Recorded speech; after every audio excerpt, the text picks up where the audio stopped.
રાજકોટમાં શહીદ સુખદેવ ટાઉનશીપમાં ભ્રષ્ટાચારનો આરોપ લાગી રહ્યો છે। સ્થાનિકોએ વિડીયો બનાવીને સોશિયલ મીડિયામાં વાયરલ કર્યો છે, જેમાં ટાઇલ્સ સરળતાથી ઉખડી જાય છે।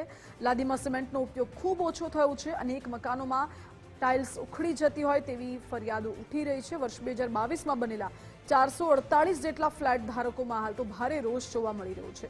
શું આ કામમાં મોટા પાયે ભ્રષ્ટાચાર આચરવામાં આવ્યો છે કે કેમ તેવા સવાલો ઉઠી રહ્યા છે।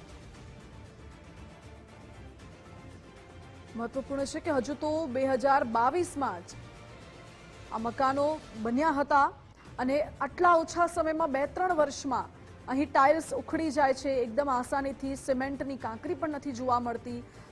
448 जेटला फ्लेट अहीं बनाववामां आव्या हता। करोड़ों रूपियानो खर्चो थयो हतो अने गुणवत्तायुक्त कामगीरी नथी थई तेवो आरोप स्थानिको द्वारा लगाववामां आवी रह्यो छे।